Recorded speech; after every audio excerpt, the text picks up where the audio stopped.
Today we're going to go over WildC.A.T.s number 2. Written by Matthew Rosenberg with art by Stephen Segovia.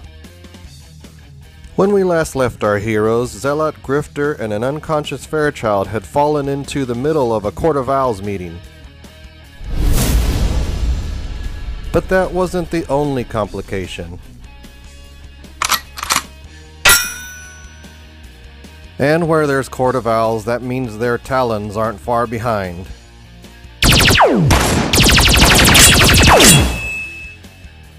During the scuffle, Grifter is injured, so now Zealot must carry both him and Fairchild to safety.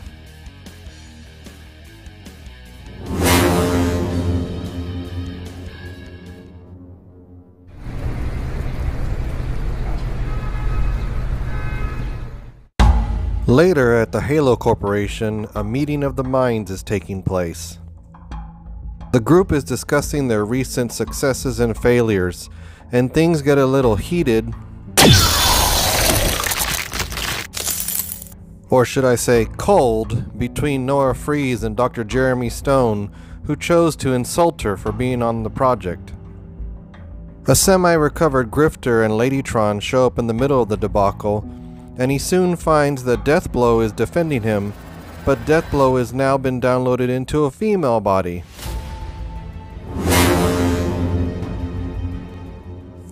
Grifter expresses his desire to go after the Court of Owls because he perceives them as a threat, but the Void entity teleports into the meeting and forbids him from doing so.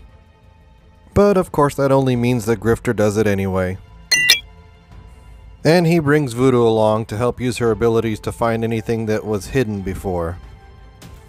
Meanwhile, Jacob Marlowe is across town discussing his success with Halo and how everybody's starting to hear about it. But he quickly finds out that this may not be a good thing as someone tries to assassinate him.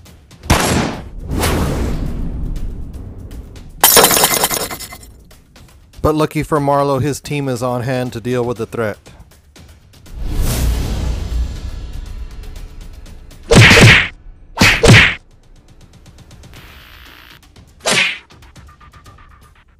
Two hours later at Marlowe's home, the team regroups to figure out what to do next. Ladytron shows him that on the news it appears the team has been exposed, so Marlowe makes the difficult decision to decide to go public. The next morning, Jacob Marlowe holds a press conference to introduce his team to the public.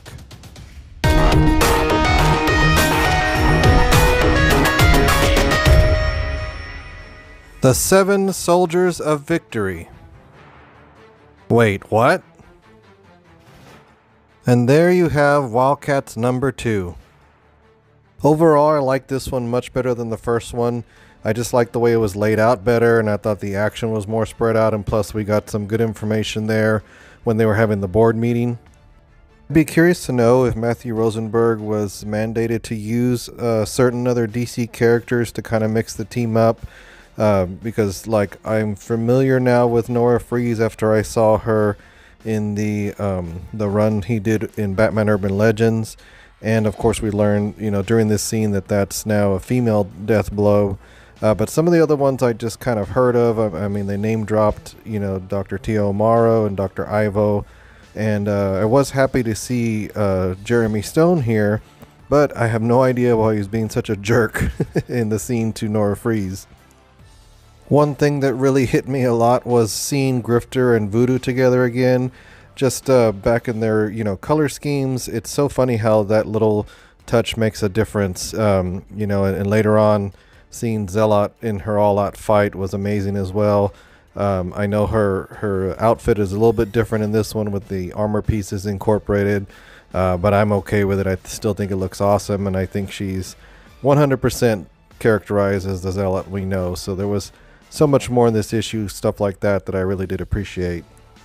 Speaking of sticking to color schemes, did you notice that Fairchild's shoes were green and purple just like her classic outfit? Which, you know, at this point, if we're going to do, you know, a small Fairchild turning into, you know, older Fairchild, I guess, I don't know. It reminds me a lot, if you've read the Invincible comic book, of Monster Girl.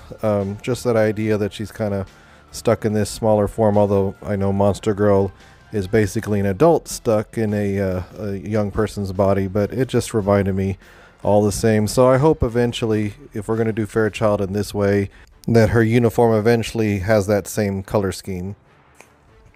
And I know obviously this whole 7 Soldiers of Victory thing is supposed to throw us off, but at least we get Majestic, we get Maul, looks like we have Mother 1, and that looks like Pike on the ground, and then looks like Jack is in the back there.